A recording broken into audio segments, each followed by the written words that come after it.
प्रधानमंत्री का पिछड़ना ही अपने आप में बहुत बड़ा एक संकेत है। मुझे भरोसा है ये सरकार आधी आबादी की सरकार होने वाली है। अध्यक्ष हैं और जयराम जी ट्वीट कर रहे हैं, प्रधानमंत्री मोदी बनारस से पीछे चल रहे हैं। देखिए, मुझे भरोसा है ये सरकार आधी आबादी की सरकार होने वाली है। 31 करोड़ बहनों ने वोट दिया, 31 करोड़। महंगाई को मुद्दा हमने बनाया, 1 लाख रुपया सालाना देने की बात पर मोहर लगते हुए दिख रही है।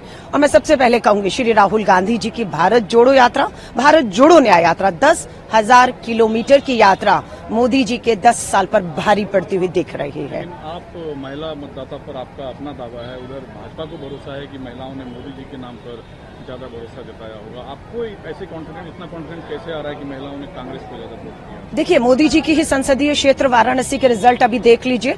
10 बजने को आ रहे हैं और कांग्रेस के अजय राय लीड ले रहे हैं 6,000 वोटों से। अभी तक जब मैं आपसे बात कर रही हूं, प्रधानमंत्री पीछे चल रहे हैं। हो सकता है आगे जाके बढ़त बने, बराबरी आए, कुछ भी हो, लेकिन प्रधानमंत्री का पिछड़ना ही अपने आप में बहुत बड़ा एक संकेत है, बहुत बड़ा संकेत है। इंडिया अलायंस का जो सीट शेयरिंग है अब तक के रुझान के हिसाब से, वो एक तरीके से टक्कर देती हुई इंडिया अलायंस। बिल्कुल, हमने पहले क्या था, महाराष्ट्र की 48 सीटें और उत्तर प्रदेश इसमें बड़ी भूमिका निभाने जा रहा है। और वही उत्तर प्रदेश में आप देख रहे हैं, स्मृति ईरानी पिछड़ रही हैं, मोदी जी प्रदेश के प्रधानमंत्री होकर अभी तक पिछड़ रहे हैं, है ना। उसके बाद आप पूरा महाराष्ट्र देख लेंगे, जो इंडिया अलायंस है वो अच्छी खासी बढ़त देते हुए मुझे अभी भी उम्मीद है 30 सीटें महाराष्ट्र में हम पार कर जाएंगे। दिल्ली को लेकर आपका क्या अनुमान है? दिल्ली से आप दावेदार भी थी टिकट के, और अगर आपकी अलायंस, इंडिया अलायंस जीतती है तो खुशी भी होगी और गम भी होगी आपको? देखिए, मुझे कोई गम नहीं है। और अगर आप मुझसे पूछेंगे, मैं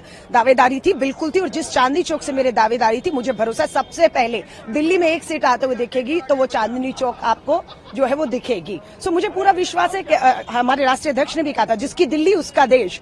और स्वाभाविक है, जब देश हमारा है तो दिल्ली भी हमारी होने वाली है। जीतते हैं तो कांग्रेस पार्टी की जीत होगी या अरविंद केजरीवाल की? नहीं, दिल्ली में तो देखिए इंडिया अलायंस, दिल्ली में इंडिया अलायंस की है। और इंडिया अलायंस में दिल्ली के अंदर जो भारत जोड़ो यात्रा, उस लाल किले की प्राचीर, जिस लाल किले को मोदी जी ने गिरवी रखा था, उसी लाल किले की प्राचीर पर वो यात्रा पहुंची। तो एक संदेश, कांग्रेस की जीत होगी। राहुल गांधी जी की भारत जोड़ो और भारत जोड़ो न्याय यात्रा जो था, उसका बहुत बड़ा इसमें रोल है, क्योंकि इसमें जवान, किसान, बेरोजगार, महिलाएं जुड़ी थी। तो मुझे साफ लग रहा है कि पूरा श्रेय राहुल गांधी जी के इन प्रयासों को और इंडिया अलायंस को एकजुट करते हुए, बिना डरे बिना झुके 2 मुख्यमंत्री बीच चुनाव में जेल भेज दिए गए, लेकिन पूरा इंडिया अलायंस हिला नहीं, डटा रहा मुद्दों पर और चुनाव को लड़ा है। ट्रेंड रहेगा या आपको लगता है ट्रेंड आगे चेंज हो सकता है? थोड़ा 19-20 हो सकता है, पर मुझे लगता है लगभग 10 बज रहे हैं, थोड़ा आगे पीछे हो सकता है, पर इंडिया अलायंस की सरकार बनते हुए इस देश में दिख रही है।